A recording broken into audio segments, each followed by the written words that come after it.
চোখে কালো কালারের স্নান গ্লাস পরে হাসপাতালের গেট দিয়ে ঢুকছি। রাজপুর সিভিল হাসপাতাল।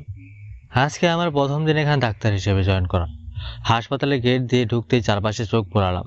পুরনো বিল্ডিং, রং উঠে গেছে দেয়াল থেকে। করিডোরে রোগীরা মেঝেতে বসে আছে, কেউ কেউ শুয়ে আছে। একজন বুড়ো মানুষ হাত চেপে ধরে আছে, রক্ত পড়ছে, কিন্তু ডাক্তার বা নার্স কাউকে দেখা যাচ্ছে না। আমার চোখ গেল তৃতীয় তলার একটি জানালা। দুজন ডাক্তার দাঁড়িয়ে সিগারেট খাচ্ছে, হাসাহাসি করছে। আমি সেদিক থেকে চোখ সরিয়ে আপন মনে হাঁটছে। গেটে একজন চৌকিদার বসেছিল, তাকে ডাকলাম, ভাইয়া আমাকে একটু সাহায্য করবেন? চৌকিদার আমার দিকে তাকালো। মোটা ভুঁড়িওয়ালা মানুষ, পাঞ্চে বলছে, বলেন। আমাকে সুপারিনটেন্ডেন্ট রুমটা দেখিয়ে দিবেন? 3 তলায়, সিঁড়ি দিয়ে উঠে সোজা যাবেন, শেষ মাথার রুম, বাম দিকে। ধন্যবাদ ভাই। আপনি নতুন ডাক্তার নাকি? হ্যাঁ, আজকে জয়েন করতে এসেছি। চৌকিদার একটা অদ্ভুত হাসি দিল, সেই হাসিতে একটা ব্যঙ্গ ছিল। বেশি দিন থাকবেন না, এখানে নতুনরা বেশি দিন টেকে না। আমি কিছু না বলে ভেতরে ঢুকে গেলাম। সিঁড়ি দিয়ে উঠতে লাগলাম। প্রথম তলায় উঠতে একটা বাজে গন্ধ নাকে এলো। ওষুধ আর স্যাঁতস্যাঁতে গন্ধ মিশে একটা অসহ্য পরিবেশ।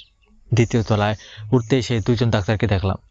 একজনের গলায় স্টেথোস্কোপ ঝুলছে, হাতে সিগারেট। তার কথা বলছিল। কাল রাতে যে পেশেন্ট এসেছিল তার কাছ থেকে 5,000 নিলাম। অপারেশন লাগবে বলে ভয় দেখালাম। অপারেশন করলে তো? না রে, শুধু একটা ইঞ্জেকশন দিয়ে পাঠিয়ে দিলাম। আমার মাথা হয়ে গেল গরম, কিন্তু এখনো কিছু করার সময় ছিল না। আমি চুপচাপ তৃতীয় তলায় উঠে গেলাম। একটা দরজায় লেখা সুপারিনটেন্ডেন্ট রুম, ডাক্তার আকরাম হোসেন। আমি নক করলাম। May I coming sir? ভেতর থেকে একটা ক্লান্ত গলা এলো। Yes, come in. আমি দরজা খুলে ভেতরে ঢুকলাম। একটা ছোট্ট রুম, টেবিল, চেয়ার, আলমারি, দেয়ালে কিছু সার্টিফিকেট লাগানো। টেবিলের পেছনে বসে আছেন একজন মধ্যবয়স্ক মানুষ, চশমা পরা, চুল পাকা, মুখে দুশ্চিন্তার ছাপ। তিনি আমাকে দেখা মাত্রই চেয়ার থেকে উঠে দাঁড়ালেন। তার হাত কাঁপছিল একটু, কপালে ঘাম। আমি সানগ্লাস খুলে পকেটে রাখলাম, তারপরে এগিয়ে গেলাম। স্যার, আমাকে দেখে এভাবে দাঁড়ানোর কোনো প্রয়োজন নেই। হ্যাঁ, আপনি নিশ্চিন্ত বসতে পারেন, আমি তো আপনার জুনিয়র। আকরাম স্যার একটা রুমাল দিয়ে কপাল মুছলেন, তারপর ধীরে ধীরে বসলেন, কিন্তু তার চোখে একটা ভয় দেখতে পেলাম। আপনি নিশ্চয়ই ডাক্তার সোমনাথ রহমান। জি স্যার, আমি সম্রাট, আজকে জয়েন করতে এসেছি। বসুন বসুন, আমি আপনার জন্য অপেক্ষা করছিলাম। আপনার সব পেপার এসে গেছে হেডকোয়ার্টার থেকে। আমি চেয়ারে বসলাম, আমার ব্যাগ থেকে একটা ফাইল বের করে টেবিলে রাখলাম। স্যার, এগুলো আমার সার্টিফিকেট আর ডকুমেন্টস, চেক করে নিন। আকরাম স্যার পেপারগুলো দেখতে লাগলেন, কিছুক্ষণ পর মাথা তুলে বললেন, আপনার যোগ্যতা তো দেখছি অসাধারণ। ঢাকা মেডিকেল কলেজ থেকে এমবিবিএস, তারপর সার্জারিতে এমএস, রেজাল্টও খুব ভালো। এত ভালো সার্টিফিকেট নিয়ে আপনি এমন ছোট্ট জায়গায় কেন এলেন? ঢাকায় তো ভালো চাকরি পেতেন। আমি একটু হাসলাম, তারপর সোজা তার চোখের দিকে তাকিয়ে বললাম, স্যার, আমার একটা বিশ্বাস আছে, ডাক্তারি শুধু একটা পেশা না, এটা একটা সেবা। ঢাকায় হাজার হাজার ডাক্তার আছে, ভালো হাসপাতাল আছে, টাকাওয়ালা মানুষরাও সেখানে ভালো চিকিৎসা পায়, কিন্তু এমন ছোট শহরে যেখানে গরিব মানুষরা ঠিক মতো চিকিৎসা পায় না, সেখানে আমি কাজ করতে চাই। আমি চাই প্রতিটা মানুষ বিনামূল্যে সঠিক চিকিৎসা পাক, টাকার অভাবে যেন কেউ মারা না যায়। আকরাম স্যার আমার কথা শুনে অবাক হয়ে গেলেন। তার চোখে একটা আশ্চর্য ভাব ফুটল, তারপর সেই ভাব বদলে গেল দুশ্চিন্তায়। তিনি জানালার দিকে তাকালেন, বাইরে সকালের রোদ পড়ছে। সম্রাট, তোমার মনোভাব খুবই সুন্দর। আমিও একসময় তোমার মতো ভাবতাম, কিন্তু এখানে এই হাসপাতালে কিছু জিনিস আছে যেগুলো তুমি জানো না। আমি তোমাকে সতর্ক করতে চাই। আমি সামনে ঝুঁকে বসলাম। কি ব্যাপার স্যার, কি এমন জটিলতা আছে এখানে? আকরাম স্যার একটা দীর্ঘশ্বাস ফেললেন, তারপর ধীরে ধীরে বলতে শুরু করলেন, সম্রাট, এই হাসপাতাল, এটা শুধু একটা সরকারি হাসপাতাল নয়। কাগজে কলমে এটা সরকারি, কিন্তু বাস্তবে এই হাসপাতাল নিয়ন্ত্রণ করে এই শহরের সবচেয়ে বড় মাফিয়া বস। তার নাম রাজ মল্লিক। সবাই তাকে শুধু রাজ বলে ডাকে। সে খুবই প্রভাবশালী এবং নির্দয় মানুষ। এই হাসপাতাল তার অবৈধ ব্যবসার একটা বড় অংশ। মানে কিভাবে? এই হাসপাতালে তারা মাদক লুকিয়ে রাখে, অস্ত্রের চালান হয় এখান দিয়ে, তাদের গুন্ডারা যখন গুলিবিদ্ধ হয় বা আহত হয় তখন রাতের বেলা তাদের এখানে চিকিৎসা করা হয়। পুলিশকে খবর দেওয়া যায় না, যে দেয় তার পরিণাম ভালো হয় না। আর এই হাসপাতালে ফার্মেসি থেকে নকল ওষুধ বিক্রি হয়। দামি ওষুধের নাম লিখে দেয়া হয়, কিন্তু দেয়া হয় নকল। রাজের লোকেরা সেই টাকা ভাগ করে নেয়। আমরা যারা ডাক্তার, আমাদের কিছু করার ক্ষমতা নেই। যে বিরোধিতা করেছে তাকে। তিনি থেমে গেলেন। তার গলা কাঁপছিল। তার কি হয়েছিল স্যার? 2 বছর আগে একজন তরুণ ডাক্তার ছিল এখানে, নাম ছিল ফারহান। সে রাজের লোকদের চিকিৎসা করতে অস্বীকার করেছিল, বলেছিল এটা অনৈতিক, অপরাধীদের সে বাঁচাবে না। তার পরের সপ্তাহে তাকে উধাও করে দেয়া হয়। পুলিশ কেস করা হয়নি। তার পরিবার কাঁদতে কাঁদতে শহর ছেড়ে চলে গেছে। তার লাশও পাওয়া যায়নি। এই হাসপাতালে আরও 2জন ডাক্তার ছিল যারা বিরোধিতা করেছিল। তারাও হয় চলে গেছে অথবা নীরব হয়ে গেছে। আমার পরিবার আছে, 2টো মেয়ে আছে। আমি ভয়ে আছি, তাই যা বলে তাই করি। আমি চুপ করে তার কথা শুনছিলাম। আমার মুখে কোনো বিস্ময় নেই, কোনো ভয় নেই, বরং আমি জানতাম এসব। এই কারণে আমি এখানে এসেছি। স্যার, আমি জানি এখানে কি হয়। আমি প্রস্তুতি নিয়ে এসেছি। আকরাম স্যার অবাক হয়ে আমার দিকে তাকালেন। তুমি জানো? তাহলে হইলে তুমি কি বুঝতে পারছো এটা কতটা বিপজ্জনক? তুমি একা একজন মানুষ, রাজের হাতে পুরো শহর, পুলিশ, রাজনীতিবিদ, ব্যবসায়ী, সবাই তার পকেটে। তুমি কি করবে? আমি হাসলাম, একটা শান্ত আত্মবিশ্বাসী হাসি। স্যার, আমি পালিয়ে বেড়ানোর জন্য ডাক্তার হইনি। আমার একটা প্রতিজ্ঞা আছে। আমার বাবা একজন সৎ পুলিশ অফিসার ছিলেন। তিনি মাফিয়াদের বিরুদ্ধে লড়াই করতেন। 10 বছর আগে তাদের গুলিতে তিনি মারা যান। আমার মা অসুস্থ হয়ে পড়েন, তারপর একটা হাসপাতালে ভর্তি হন। কিন্তু সেই হাসপাতালে ছিল মাফিয়াদের নিয়ন্ত্রণ। টাকা না থাকায় তারা তাকে ঠিকমতো চিকিৎসাও করতে দেয়নি, তাড়িয়ে দিয়েছিল। কিছুদিন পর মা মারা যান।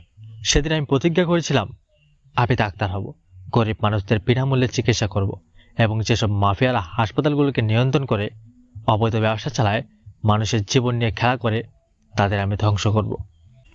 রাজপুর আমার টার্গেটের একটা অংশ। আমি এখানে এসেছি 2টো কাজ করতে। 1, এই শহরের গরিব মানুষদের সেবা করা। 2, রাজের নেটওয়ার্ক ভেঙে দেওয়া এবং তাকে আইনের আওতায় আনা। আকরাম স্যার স্তব্ধ হয়ে গেলেন। তিনি আমার দিকে তাকিয়ে রইলেন কিছুক্ষণ, তারপর ধীরে ধীরে বললেন, তুমি তুমি কি শুধু একজন ডাক্তার? আমি একজন ডাক্তার, কিন্তু আমি শুধু ডাক্তার নই। আমি যা করি তা আমার নিজের ব্যাপার। আপনি এটুকু জানেন যে আমি এখানে ভালো কাজ করতে এসেছি। আর স্যার, আপনি একজন ভালো মানুষ। পরিস্থিতি আপনাকে এখানে আটকে রেখেছে, কিন্তু শীঘ্রই সব বদলে যাবে। আপনি আমার সাথে কাজ করুন। আপনি আমার সাথে আছেন তো? আকরাম স্যার কিছুক্ষণ চুপ করে রইলেন, তারপর মাথা নাড়লেন। আমি তোমার সাথে আছি সম্রাট, কিন্তু দয়া করে সাবধান থেকো। এই হাসপাতালে অনেক চোখ আছে, অনেক কান আছে। কাউকে সহজে বিশ্বাস করো না। আর রাজ, সে যতটা বিপজ্জনক মনে হয় তার চেয়েও বেশি বিপজ্জনক। আমি সাবধানে থাকবো স্যার, আপনি চিন্তা করবেন না। এখন আমাকে বলুন, আমার ডিউটি কখন থেকে শুরু?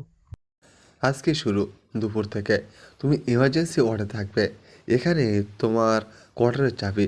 হাসপাতালের পেছনে একটা ছোট ফ্ল্যাট আছে, তুমি সেখানে থাকবে। তিনি টেবিল থেকে একটা চাবি এবং কিছু পেপার এগিয়ে দিলেন। আমি নিয়ে পকেটে রাখলাম। ধন্যবাদ স্যার, আমি এখন কোয়ার্টারে গিয়ে ফ্রেশ হয়ে আসি। দুপুরে আবার আসবো। ঠিক আছে। আর সম্রাট, সত্যি বলছি, তোমার সাহস দেখে আমি অবাক হয়েছি। কিন্তু সাহস একা যথেষ্ট নয়। তোমার চালাকি লাগবে, ধৈর্য লাগবে। রাজকে হারাতে হলে তোমাকে তার চেয়ে বেশি বুদ্ধিমান হতে হবে। আমি জানি স্যার, আমি প্রস্তুত। আমি উঠে দাঁড়ালাম, রুম থেকে বেরিয়ে এলাম। সিঁড়ি দিয়ে নামতে নামতে মনে মনে ভাবছিলাম, খেলা শুরু হয়ে গেছে। এখন থেকে প্রতিটা পদক্ষেপ গুরুত্বপূর্ণ। রাত শীঘ্রই আমার সম্পর্কে জানবে। তারপর সে আমাকে পরীক্ষা করবে, দেখবে আমি কতটা সাহসী, কতটা বোকা। কিন্তু আমি তাকে এমন একটা বার্তা দেব যেটা সে কখনো বলবে না। প্রথম তলায় নেমে করিডোর দিয়ে যাচ্ছিলাম, তখন একজন রোগী আমার সামনে এসে দাঁড়ালো। একজন মহিলা, কোলে একটা ছোট বাচ্চা। ডাক্তার সাহেব, আমার ছেলের খুব জ্বর। 3 দিন ধরে জ্বর কমছে না, কিন্তু কোনো ডাক্তার দেখাচ্ছে না। বলেছে আগে টাকা দিতে হবে। আমি তার দিকে তাকালাম। মহিলার পরনে ছেঁড়া শাড়ি, চোখে অসহায়তা। বাচ্চাটা কাঁদছে। আমি মহিলার কাছের থেকে বাচ্চাটা নিলাম, কপালে হাত দিয়ে দেখালাম জ্বর খুব বেশি। আপনি আমার সাথে আসুন। আমি মহিলাকে নিয়ে ইমার্জেন্সি ওয়ার্ডে গেলাম। সেখানে দুজন নার্স বসেছিল, গল্প করছিল। আমাকে দেখে চুপ হয়ে গেল। এই বাচ্চাকে দেখতে হবে, থার্মোমিটার আনুন আর একটা বেড দেন। একজন নার্স উঠে দাঁড়ালো, তার নাম জামিলা, বয়স 40-এর কাছাকাছি। স্যার, আপনি কে? আপনার পরিচয়? আমি ডাক্তার সম্রাট, আজকে জয়েন করেছি। এখানে থার্মোমিটার আনুন তাড়াতাড়ি। স্যার, এই মহিলার কি ফি জমা দেওয়া আছে? আমি তার দিকে তাকালাম। হ্যাঁ, আমার চোখ শক্ত হয়ে গেল। এই বাচ্চার জ্বর 105 ডিগ্রি। আরও দেরি হলে কনভালশন হতে পারে। আপনি এখন থার্মোমিটার এবং বেড দেন। ফিয়ের কথা পরে হবে, জীবন বাঁচানোটা আগে। নার্স জামিলা কিছু বলতে যাচ্ছিল, কিন্তু আমার চোখের দিকে তাকিয়ে চুপ হয়ে গেল। সে থার্মোমিটার নিয়ে এলো। আমি এই বাচ্চার তাপমাত্রা মাপলাম 105 ডিগ্রি ফারেনহাইট। খুবই বিপজ্জনক। তাড়াতাড়ি প্যারাসিটামল সিরাপ আনুন আর স্পঞ্জিং করুন ঠান্ডা পানি দিয়ে। আইভি ফ্লুইড লাগবে, বাচ্চার ডিহাইড্রেট। পরে আধ ঘন্টা আমি বাচ্চার চিকিৎসা করলাম, ওষুধ দিলাম, স্পঞ্জিং করলাম। আস্তে আস্তে জ্বর কমে গেল, বাচ্চা ঘুমিয়ে পড়লো। মহিলা কাঁদতে শুরু করলো। ডাক্তার সাহেব, আল্লাহ আপনার ভালো করুক। আপনি আমার ছেলেকে বাঁচালেন।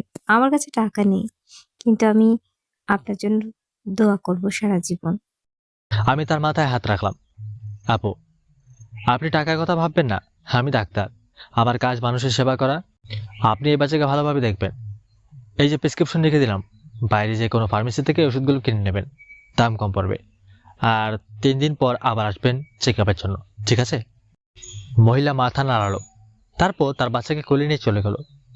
আমি হাত ধুয়ে বাইরে আসছিলাম, তখন নার্স জামিলা এসে বলল, স্যার, আপনি ওকে বাইরের ফার্মেসিতে পাঠালেন কেন? এখানে তো হাসপাতালের ফার্মেসি আছে। কারণ বাইরে দাম কম, গরিব মানুষের জন্য সেটা ভালো হবে। কিন্তু স্যার, এখানে নিয়ম আছে। হাসপাতালের ফার্মেসি থেকে ওষুধ দিতে হয়, নইলে আপনার সমস্যা হবে। কার সাথে সমস্যা হবে? নার্স জামিলা চুপ করে গেল, তার চোখে ভয়। আমি বুঝে গেলাম ফার্মেসিটাও রাজের নিয়ন্ত্রণে। সেখান থেকে ওষুধ বিক্রি হলে তারা কমিশন পায়। শুনুন, আমি আমার রোগীদের যা ভালো তাই করব, এটা আমার নীতি। কেউ যদি এতে আপত্তি করে তাহলে আমার কাছে আসুক, আমি তার সাথে কথা বলবো। আমি বাইরে চলে এলাম। হাসপাতালের পেছনে গিয়ে কোয়ার্টারে খুঁজে পেলাম ছোট্ট একটা ফ্ল্যাট, একটা বেডরুম, বাসার ঘর, ছোট রান্নাঘর। আমি ব্যাগ খুলে জিনিসপত্র গুছিয়ে রাখলাম। তারপর জানালার কাছে দাঁড়িয়ে বাইরে তাকালাম। হাসপাতালের পেছনে একটা খালি মাঠ, তার উপরে কিছু পুরনো বাড়ি, শান্ত পরিবেশ। আমি পকেট থেকে ফোন বের করে একটা নাম্বারে কল করলাম। হ্যালো। অপাশ থেকে একটা মেয়ের গলা। সম্রাট, কেমন আছো? পৌঁছে গেছো? হ্যাঁ নাতিয়া, পৌঁছে গেছি। হাসপাতাল দেখে ফেললাম। কেমন লাগলো? ঠিক যেমনটা ভেবেছিলাম, হাসপাতাল পুরোপুরি মাফিয়াদের নিয়ন্ত্রণে। সুপারিনটেনডেন্ট ভালো মানুষ, কিন্তু ভয়ে আছে। বাকি ডাক্তারগুলোও কমিশন খেয়ে চুপ আছে, নার্সরাও তাই। আর এখানকার বস রাজ মল্লিক। আমার শীঘ্র তার সাথে দেখা হবে নিশ্চিত। সাবধানে থেকো সম্রাট। তুমি একা, ওরা অনেক। আমি আসলাম। আমি জানি না দিয়া, তুমি চিন্তা করো না, আমি একদম প্রস্তুত। তুমি তোমার কাজ করো, রাজ্যের সম্পর্কে যা যা ইনফরমেশন পাও আমাকে পাঠাও। তার ব্যবসা কিভাবে চলে, কারা তার সাথে জড়িত, তার দুর্বলতা কি, সব জানতে হবে। ঠিক আছে, আমি কাজ শুরু করে দিয়েছি। 2 দিনের মধ্যেই প্রাথমিক ইনফরমেশন পাঠাবো। আর সম্রাট, প্লিজ সাবধানে থেকো। তুমি শুধু একজন ডক্টর না, তুমি তুমি আমাদের সবার আশা। হারাবে না আমাকে, প্রমিস। ফোন কেটে দিলাম, তারপর বিছানায় শুয়ে পড়লাম। সিলিংয়ের দিকে তাকিয়ে রইলাম। মনে পুরনো স্মৃতি ভেসে উঠলো। বাবা মা, সেই দিনগুলো, সেই কষ্টের দিনগুলো। আমি চোখ বন্ধ করে রইলাম। দুপুরে ডিউটি করতে গেলাম। ইমার্জেন্সি ওয়ার্ডে ঢুকতেই দেখি আরও 2জন ডাক্তার আছে। একজনের নাম রহিম, 50-এর কাছাকাছি বয়স, কড়া চেহারা। আরেকজন ডাক্তার লেনা, 30-এর কাছাকাছি, চশমা পরা। ডাক্তার রহিম আমাকে দেখে এগিয়ে এলো। আপনি নিশ্চয়ই নতুন ডাক্তার? জি, আমি ডাক্তার সম্রাট, আজকে জয়েন করেছি। আমি ডাক্তার রহিম, সিনিয়র মেডিকেল অফিসার, এই ওয়ার্ডের ইনচার্জ। আপনি এখানে কাজ করবেন, কিছু নিয়ম আছে, মেনে চলবেন। কি নিয়ম? প্রথমত, রোগীদের হসপিটালে ফার্মেসি থেকে ওষুধ দিতে হবে, বাইরের ফার্মেসিতে পাঠানো যাবে না। দ্বিতীয়ত, যেসব রোগী রাতের বেলা আসে তাদের নিয়ে কোনো প্রশ্ন করা যাবে না। তৃতীয়ত, এই হাসপাতালে যা হয় তা বাইরে বলা যাবে না। আশা করি বুঝেছেন। আমি একটা নিয়ম মানি, সেটা হলো রোগীর স্বাস্থ্যই সবার আগে। আমি রোগীদের যেখানে ভালো ওষুধ পাবে সেখানে পাঠাবো, আর যে কোনো রোগী এলে আমি তার সঠিক চিকিৎসা করব। প্রশ্ন করা না করা সেটা আমার বিবেক করবে। রহিম এবার মুখ শক্ত হয়ে গেল। আপনি নতুন এসেছেন, এখানকার সিস্টেম বোঝেন না। আমি বলছি, এখানে আমার নিয়ম মানতে হবে। আমি ডাক্তার, আমি নিয়ম মানি ডাক্তারের, বাকি সব নিয়ম আমার কাছে গৌণ। রহিম আগে ফুসছিল, কিন্তু কিছু করার বা বলার নেই। আগে বাইরে একটা গাড়ি এসে থামলো। 3 জন মানুষ একজনকে ধরাধরি করে নিয়ে এলো। সেই মানুষটা পেটের গুলির আঘাত, শার্ট রক্তে ভেসে যাচ্ছে। তারা চিৎকার করতে লাগলো। ডাক্তার, ডাক্তার, আমাদের ভাইকে বাঁচান। আমি দৌড়ে গেলাম, রোগীকে দেখলাম। গুলি পেটের ডান পাশে ঢুকেছে, রক্ত অনেক বেড়েছে, নারী দুর্বল, অবস্থা খুবই গুরুতর। তাড়াতাড়ি অপারেশন থিয়েটারে নিয়ে যাও, রক্ত লাগবে। ব্লাড গ্রুপ কি? ও নেগেটিভ। ও নেগেটিভ ব্লাড আছে? নার্স জামিলা বলল। না স্যার, ব্লাড ব্যাংক এখন খালি। দরকার হলে বাইরে থেকে আনতে হবে। সময় লাগবে অন্তত 1 ঘন্টা। 1 ঘন্টা? এই মানুষকে 1 ঘন্টা বাঁচবে না। এটা কেমন হাসপাতাল যেখানে ব্লাড স্টক নেই? ডাক্তার রহিম এসে আমার কাঁধে হাত রাখলো। ডাক্তার সম্রাট, এই রোগীকে নিয়ে সময় নষ্ট করবেন না। এরা মাফিয়া, এদের চিকিৎসা করা আমাদের জন্য ঝামেলা। আমি তার হাত ছড়িয়ে দিলাম। আমার কাছে সে মাফিয়া না, পুলিশ না, সাধারণ মানুষ, সেটা ব্যাপার না। আমার কাছে একজন মানুষ যার জীবন বাঁচানো দরকার। এটাই ডাক্তারের মূলনীতি। তুমি যদি ভুলে গিয়ে থাকো তাহলে আমি মনে করিয়ে দিচ্ছি। আমি ঘুরে নার্সদের দিকে তাকালাম। থিয়েটার রেডি করো এখনই, আমি অপারেশন করব। আর আমার ব্লাড গ্রুপ চেক করো, ও নেগেটিভ। আমার রক্ত নাম এই মানুষের জন্য। কিন্তু স্যার, আপনার রক্ত দিলে আপনি দুর্বল হয়ে যাবেন।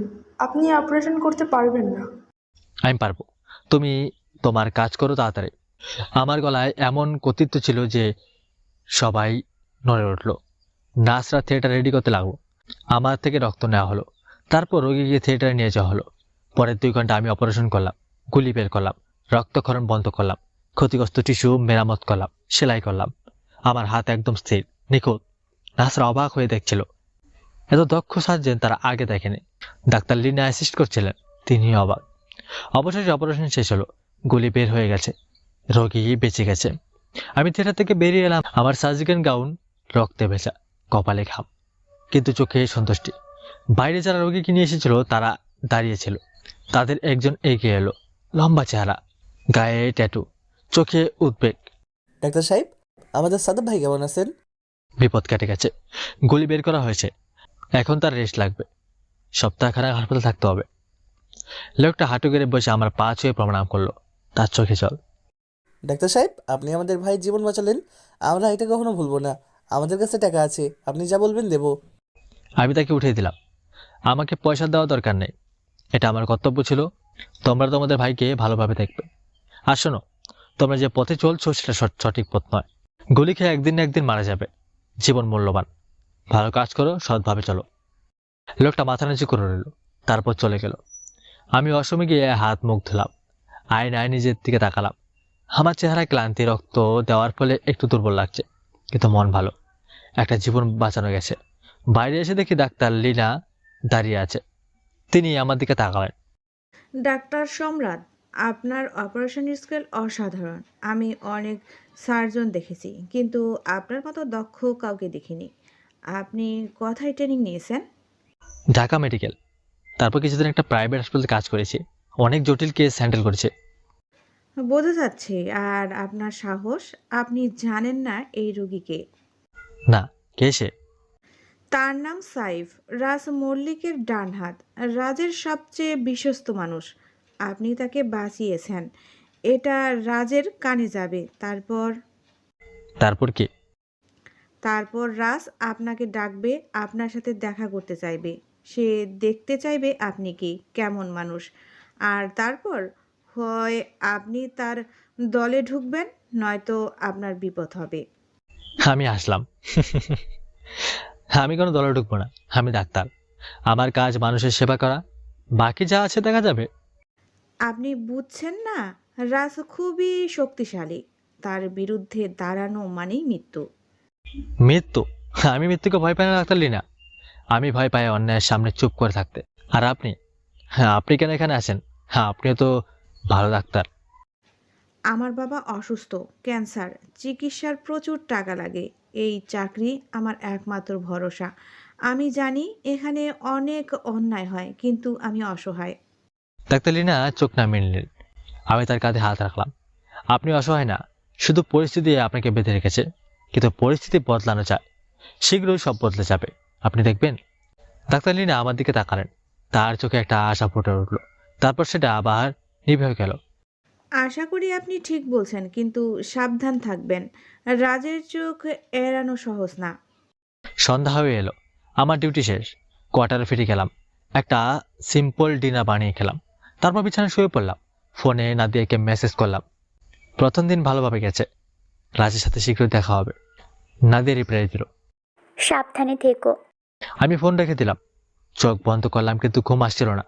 মনে হচ্ছিল কিছু একটা হতে যাচ্ছে। রাত প্রায় 10টা বাজে। হঠাৎ দরজার নক হলো। আমি উঠে দরজা খুললাম। বাইরে দুজন লোক দাঁড়িয়ে, কালো স্যুট পরা, কঠিন চেহারা। ডাক্তার সোমনাথ রহমান। জি আমি সম্রাট। বস আপনার সাথে দেখা করতে চান, আমাদের সাথে আসবেন। বস মানে? রাজ সাহেব, তিনি এই এলাকার প্রধান ব্যক্তি।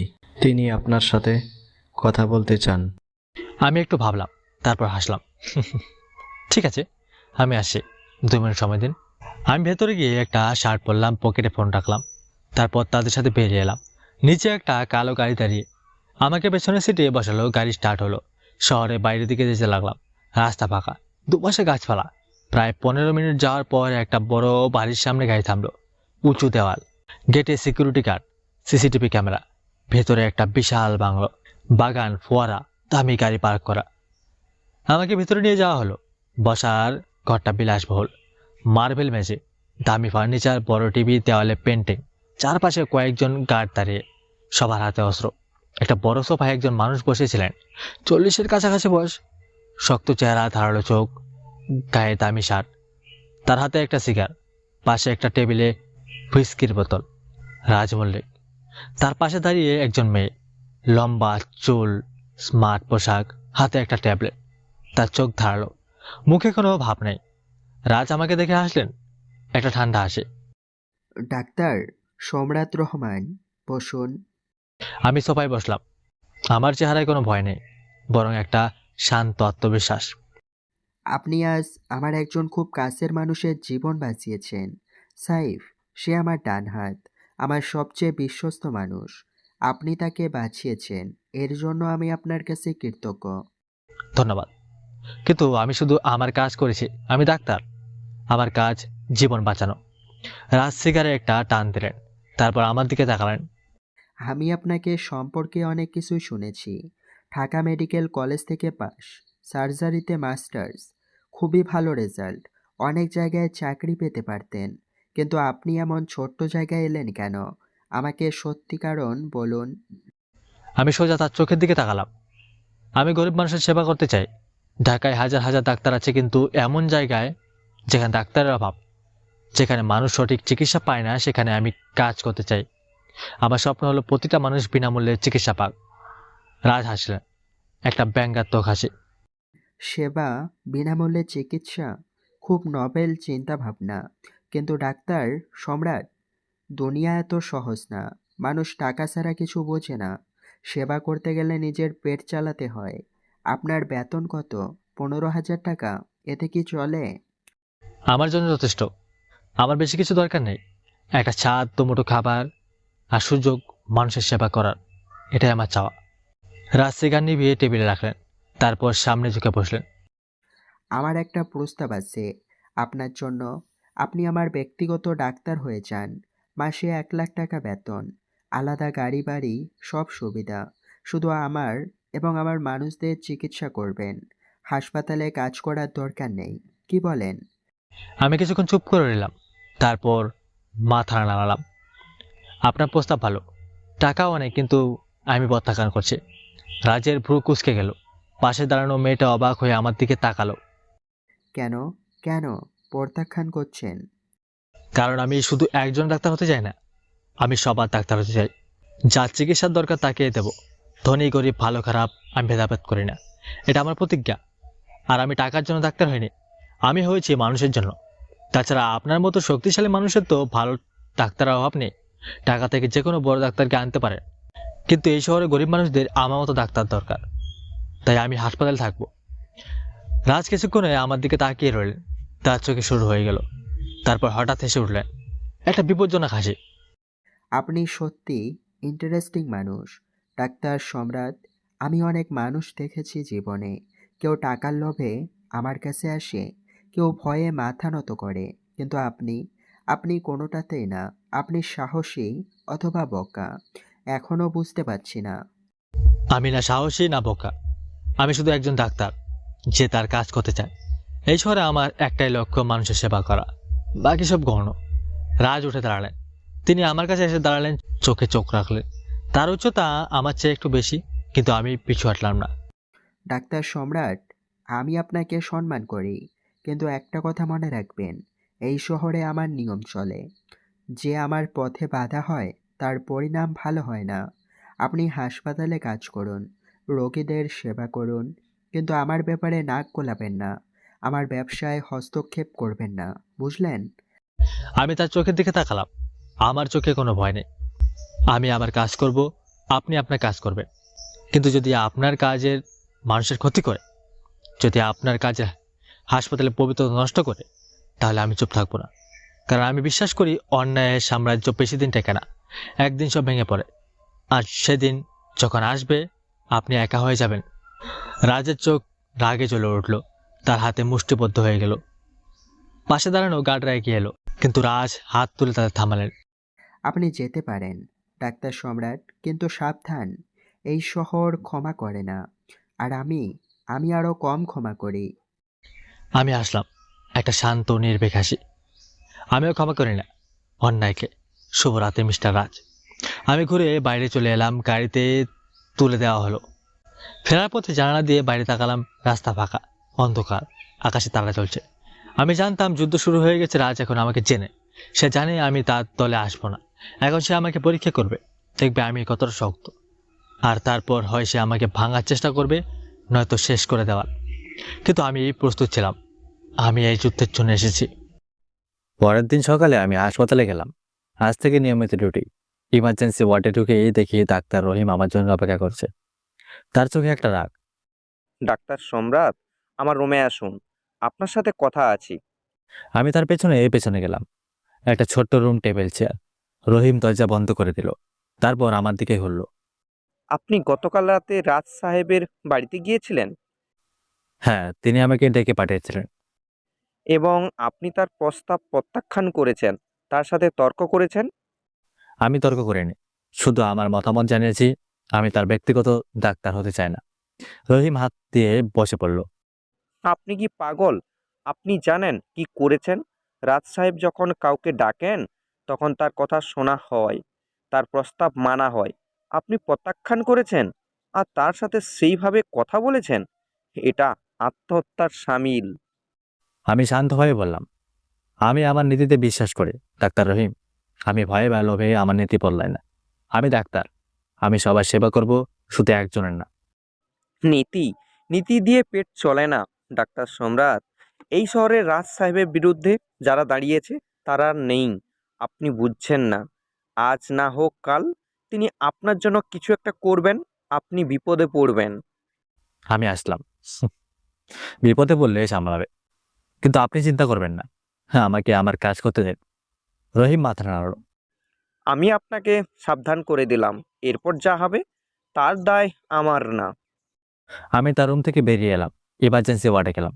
সকালের শিফট শুরু হয়ে গেছে, কিন্তু রোগী অপেক্ষা করছে। আমি একজন একজন করে দেখতে লাগলাম। একজন বৃদ্ধ মানুষ এসেছিল, ডায়াবেটিস সমস্যা। আমি তাকে চেক করলাম, ওষুধ লিখে দিলাম। চাচা, আপনি এই ওষুধ নিয়মিত খাবেন, আর আপনার খাবার নিয়ন্ত্রণ করবেন। চিনি ও ভাত কম খাবেন। ধন্যবাদ ডাক্তার সাহেব। ওষুধের দাম কত হবে?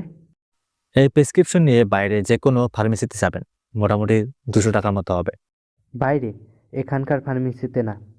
না চাচা, বাইরের দাম কম, আপনি বাইরে থেকে নিন। বৃদ্ধ খুশি হয়ে চলে গেল। এরপর একজন মহিলা এলো, তার মেয়ে অসুস্থ। আমি দেখলাম মেয়ের টাইফয়েড। আমি ওষুধ লিখে দিলাম, পরামর্শ দিলাম।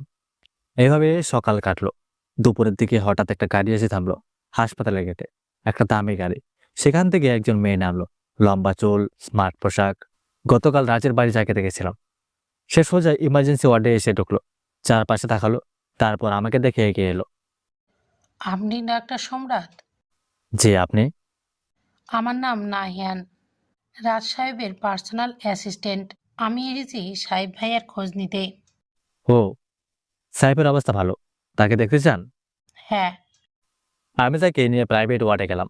সাহেব একটা বেডে শুয়ে আছে, তার পাশে দুজন লোক বসে আছে। তারা আমাকে দেখে উঠে দাঁড়ালো। সাহেব, কেমন আছো? ভালো আছি ডাক্তার সাহেব, আপনার দোয়ায় বেঁচে আছি। আমি তার ব্যান্ডেজ চেক করলাম, নাড়ি দেখলাম, তারপর তাপমাত্রা মাপলাম, সব নর্মাল। তুমি ভালোই আছো, আর 3 দিন এখানে থাকতে হবে, তারপর ছেড়ে দেব। কিন্তু বাড়িতে গিয়েও রেস্ট নিতে হবে, কোনো ভারী কাজ করা যাবে না।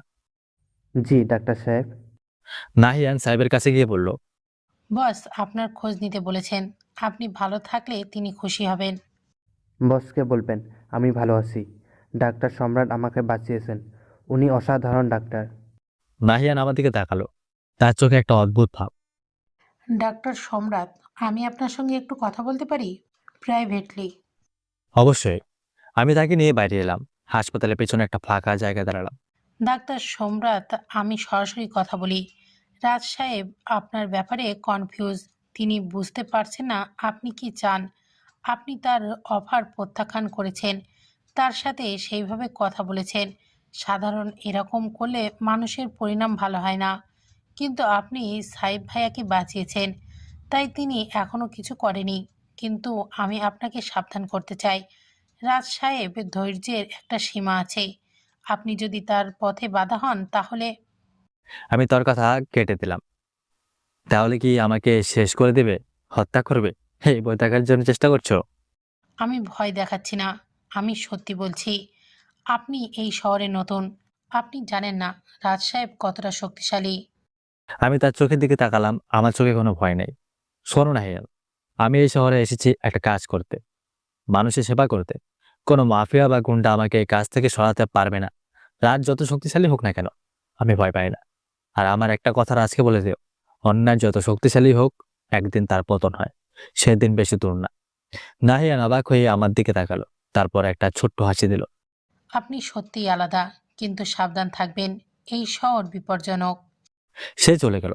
আমি সেখানে দাঁড়িয়ে রইলাম, মনে মনে ভাবলাম, রাজ আমাকে পর্যবেক্ষণ করছে, দেখছে আমি কি করি।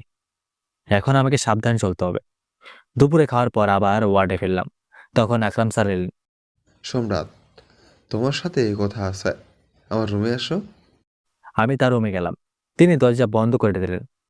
সম্রাট, আমি শুনেছি তুমি গতকাল রাজের বাড়িতে গিয়েছিলে এবং তার প্রস্তাব প্রত্যাখ্যান করেছ। জি স্যার, আমি তার ব্যক্তিগত ডাক্তার হতে চাইনি। তুমি কি বুঝতে পারছো এটা কতটা বিপজ্জনক? রাজ এত সহজে ছাড়বে না। আমি জানি স্যার, কিন্তু আমি আমার পথ থেকে সরব না। আমি এখানে এসেছি একটা উদ্দেশ্য নিয়ে, এবং সেটা আমি পূরণ করবই। আকরাম একটা দীর্ঘশ্বাস ফেললেন। তুমি ঠিক কি চাও সম্রাট? তোমার আসল উদ্দেশ্য কি? আমি তার চোখের দিকে তাকালাম। স্যার, আমি চাই এই হাসপাতালে আবার একটা সত্যিকার হাসপাতাল হয়ে উঠুক, যেখানে মানুষ সঠিক চিকিৎসা পাবে, যেখানে মাফিয়াদের নিয়ন্ত্রণ থাকবে না, যেখানে ডাক্তাররা কমিশনের জন্য না, মানুষের জন্য কাজ করবে। আর এই শহর থেকে রাজের মতো মাফিয়াদের সরিয়ে দিতে চাই, মানুষ যেন ভয়ে না থাকে। আকরাম স্তব্ধ হয়ে গেলেন। তুমি তুমি রাজকে শেষ করতে চাও? তুমি পাগল হয়ে গেছো? তুমি কি একজন মানুষ? রাজের হাতে পুরো শহর, পুলিশ, রাজনীতিবিদ, ব্যবসায়ী, সবাই তার পকেটে। তুমি কিভাবে? স্যার, আমি একা না, আমার সাথে আছে সত্য, আছে ন্যায়, আর সবচেয়ে বড় কথা আছে এই শহরের সাধারণ মানুষ, যারা রাজের অত্যাচারে অতিষ্ঠ। তাদের শুধু একটা নেতৃত্ব দরকার, একটা আশার আলো দরকার। আমি সেটা হতে চাই। এবং স্যার, আপনি কি আমার সাথে আছেন? আকরাম কিছুক্ষণ চুপ করে রইলেন, তারপর ধীরে ধীরে মাথা নাড়ালেন। আমি তোমার সাথে আছি সম্রাট। আমি অনেকদিন ধরেই চাইছিলাম কেউ রাজের বিরুদ্ধে দাঁড়াক, কিন্তু আমার সাহস ছিল না। তুমি সেই সাহস দিচ্ছ। আমি তোমাকে সাহায্য করবো যতটুকু পারি, কিন্তু সাবধানে চলবে। রাজ খুবই চালাক, তার চোখ এড়ানো সহজ না। ধন্যবাদ স্যার, আপনার সাহায্য আমার খুব দরকার।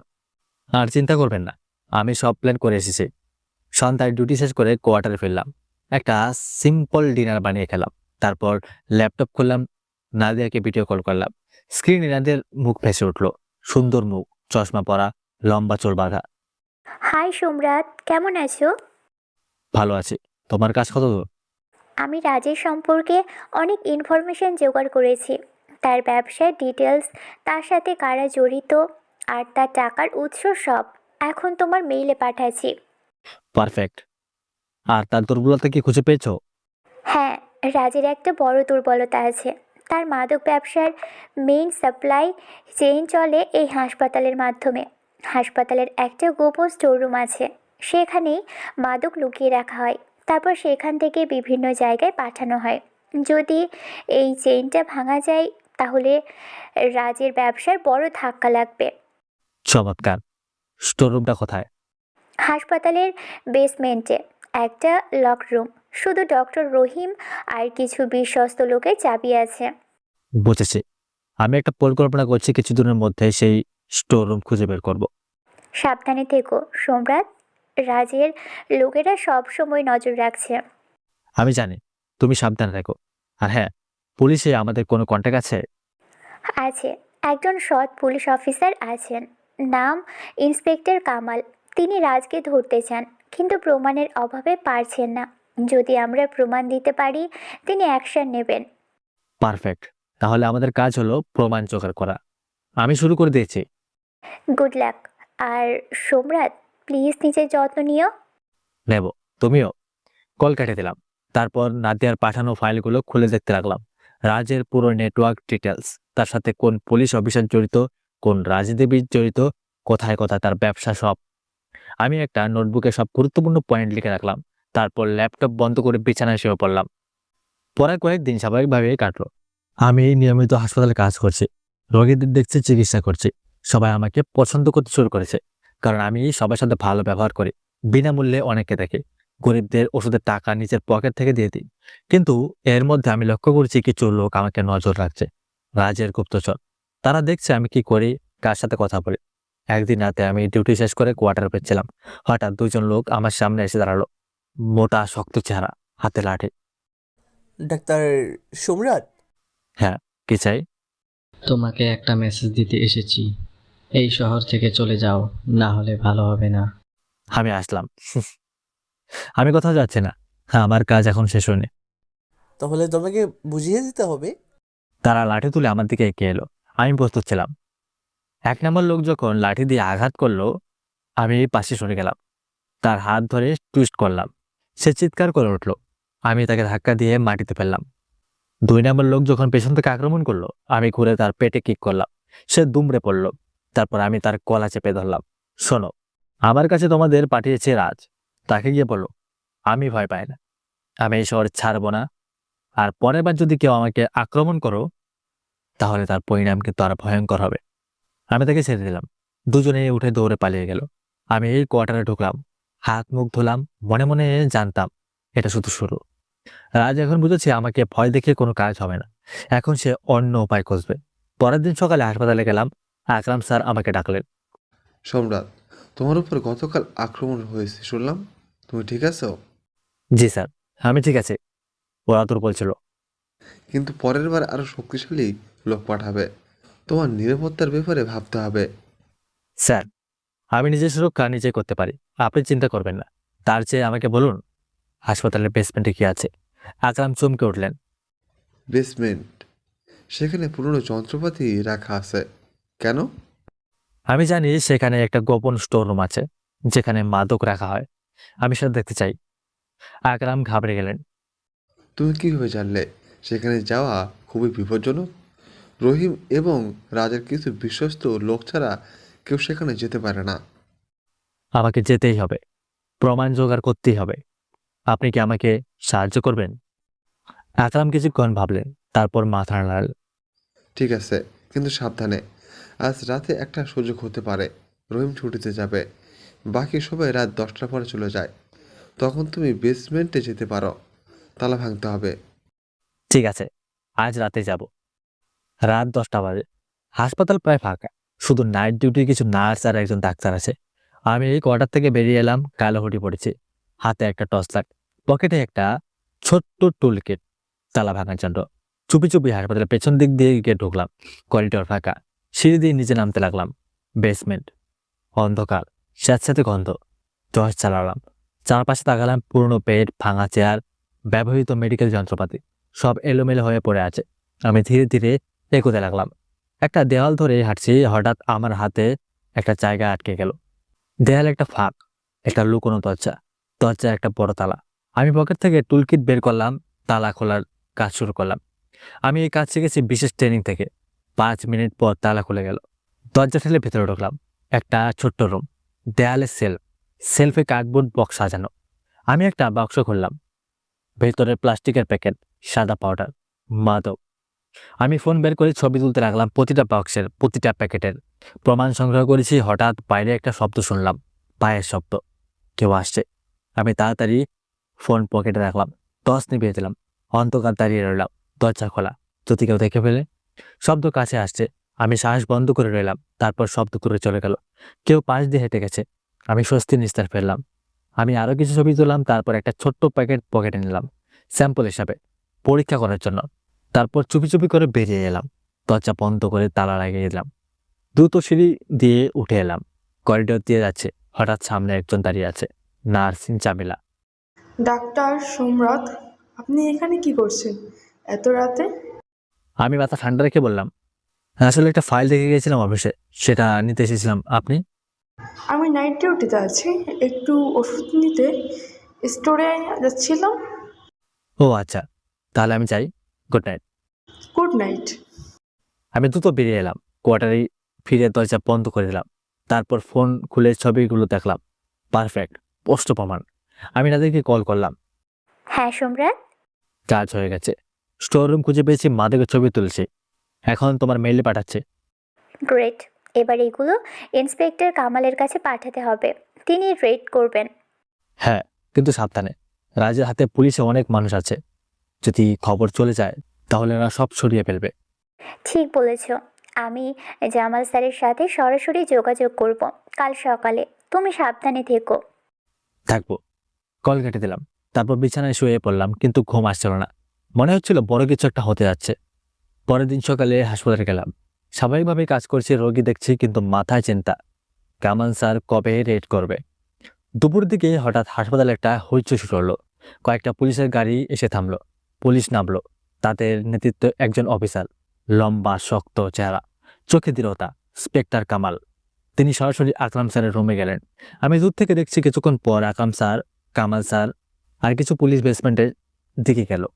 আমি ইমার্জেন্সি ওয়ার্ডে দাঁড়িয়ে অপেক্ষা করছি, ডাক্তার রহিম ছুটে এলো, তার মুখ ফ্যাকাশে। কি হচ্ছে? পুলিশ কেন এলো? জানি না, হয়তো কোনো তদন্ত। তদন্ত? কিসের তদন্ত? তার গলায় ভয়। আমি বুঝতে পারলাম সে জানে বেসমেন্টে কি আছে। আধ ঘন্টা পর কামাল স্যার এবং আকরাম স্যার উঠে এলেন। কামাল স্যারের হাতে কিছু প্যাকেট, মাদকের প্যাকেট, তার সাথে দুজন পুলিশ রহিমকে ধরে নিয়ে যাচ্ছে। রহিম চিৎকার করছে, আমাকে ছাড়ুন, আমি কিছু করিনি, আমাকে বাধ্য করা হয়েছিল। তুমি সব স্টেশনে গিয়ে বলবে, এখন চুপ করো। তারা রহিমকে গাড়িতে তুলে নিয়ে গেল। পুরো হাসপাতালে চাঞ্চল্য, সবাই কথা বলছে কি হলো, কেন হলো। আকরাম স্যার আমার কাছে এলেন, তার চোখে একটা স্বস্তি। সম্রাট, তুমি ঠিকই করেছ। পুলিশ সব মাদক জব্দ করেছে, রহিমকে গ্রেপ্তার করেছে। এবার এই হাসপাতাল পরিষ্কার হবে। এটা শুধু শুরু স্যার, আসল কাজ এখনো বাকি আছে, রাজকে ধরতে হবে। কিন্তু রাজ তো পালিয়ে যাবে, সে জেনে গেছে নিশ্চয়ই। পালাতে পারবে না, কামাল স্যার তার সব রুট ব্লক করে দিয়েছেন। এবার শুধু অপেক্ষা। সন্ধ্যায় কোয়ার্টারে ফিরলাম, খবর পেলাম রাজের বাড়িতে পুলিশ রেড হয়েছে, কিন্তু রাজ নেই, সে পালিয়ে গেছে। আমি জানতাম এটা হবে। রাজ খুব চালাক, সে আগে থেকেই পালানোর পথ রাখে। রাতে আমি ল্যাপটপে কাজ করছি, হঠাৎ ফোনে একটা মেসেজ এলো, অচেনা নাম্বার থেকে। ডাক্তার সম্রাট, তুমি খুব বড় ভুল করেছ, আমি তোমাকে ছাড়বো না, শীঘ্রই দেখা হবে। রাজ। আমি আসলাম, মেসেজে রিপ্লাই দিলাম, দেখা হবে, আমিও অপেক্ষায় আছি। সম্রাট। আমি জানতাম এখন আসল যুদ্ধ শুরু হবে। রাজ লুকিয়ে আছে কোথাও, সে প্রতিশোধ নেওয়ার জন্য পরিকল্পনা করছে, আর আমাকে সেই আক্রমণ থেকে বাঁচতে হবে এবং তাকে খুঁজে বের করতে হবে। পরে কয়েকদিন হাসপাতালে অনেক পরিবর্তন হলো। রহিম গ্রেপ্তার হওয়ার পর নতুন ডাক্তার আসলো। ডাক্তারের নাম ফারুক, সৎ মানুষ। আকরাম স্যার এখন আরো স্বাধীনভাবে কাজ করছেন। হাসপাতালে ফার্মেসি পরিষ্কার করা হলো, নকল ওষুধ ছড়িয়ে দেওয়া হলো, ভালো ওষুধ আনা হলো। রোগীরা অনেক ভালো সেবা পাচ্ছে, সবাই খুশি, আমিও খুশি। কিন্তু মনে একটা অস্বস্তি। রাত কোথায়? একদিন সন্ধ্যায় আমি হাসপাতাল থেকে বেরিয়ে কোয়ার্টারের দিকে যাচ্ছি। হঠাৎ পেছন থেকে একটা গাড়ি এসে থামলো। দরজা খুলে গেল। ভেতর থেকে নাহিয়ান নামলো। ডাক্তার সম্রাট, আমার সাথে আসুন। কোথায়? বস আপনার সাথে দেখা করতে চান, শেষবারের মতো। ঠিক আছে, চলো। আমি পুরোনো মিলের ভেতরে ঢুকলাম। চারপাশে অন্ধকার, ভাঙা মেশিন, মরিচে ধরা লোহার পাইপ ধুলো, সূর্য ডুবে যাচ্ছে, আলো কম আসছে। হঠাৎ সামনে একটা লাইট জ্বলে উঠলো, সার্চ লাইট। আমি চোখ কুচকে তাকালাম। লাইটের পেছনে একটা ছায়া, রাজ। সে এগিয়ে এলো, তার হাতে একটা পিস্তল। চারপাশে আরো 6জন লোক বেরিয়ে এলো, সবার হাতে অস্ত্র। আমি ঘেরাও হয়ে গেলাম। ডাক্তার সম্রাট, তুমি সত্যি এলে, ভাবিনি এত সাহসী হবে। আমি শান্ত গলায় বললাম, তবে ডেকেছিলে তাই এলাম। আকরাম স্যারের পরিবার কোথায়? রাজ হাসলো, একটু নিষ্ঠুর হাসি। ওরা নিরাপদে আছে। আমি শুধু তোমাকে এখানে আনার জন্য ব্লাফ করেছিলাম। তুমি এত সহজে ধরা দিলে, অবাক হলাম। তুমি ভুল করছো রাজ, আমি একা আসিনি। আমি জানি পুলিশ বাইরে অপেক্ষা করছে, কিন্তু তারা ঢোকার আগেই তুমি মারা যাবে, আর আমি পেছনের পথ দিয়ে পালিয়ে যাব। সে পিস্তল তুলে আমার দিকে তাক করলো। তুমি আমার সব শেষ করেছো, আমার ব্যবসা, আমার প্রতিপত্তি, সব। এখন তুমিও শেষ হবে। তুমি ভাবছো আমাকে মেরে সব ঠিক হয়ে যাবে? তুমি ভুল ভাবছো। তোমার পতন শুরু হয়ে গেছে। আমি শুধু একটা মাধ্যম ছিলাম। সত্য হলো, তোমার অন্যায় এত বেশি হয়ে গেছিল যে পতন অবশ্যম্ভাবী ছিল। আমার বাবা একজন সৎ পুলিশ ছিলেন। তোমার মতো মাফিয়াদের তাকে হত্যা করেছে। আমার মা চিকিৎসা পায়নি তোমাদের দুর্নীতির কারণে। সেদিন আমি প্রতিজ্ঞা করেছিলাম প্রতিটা অন্যায়ের বিরুদ্ধে লড়ব। আজ সেই প্রতিজ্ঞা পূরণ হয়েছে। রাজ রাগে চিৎকার করলো।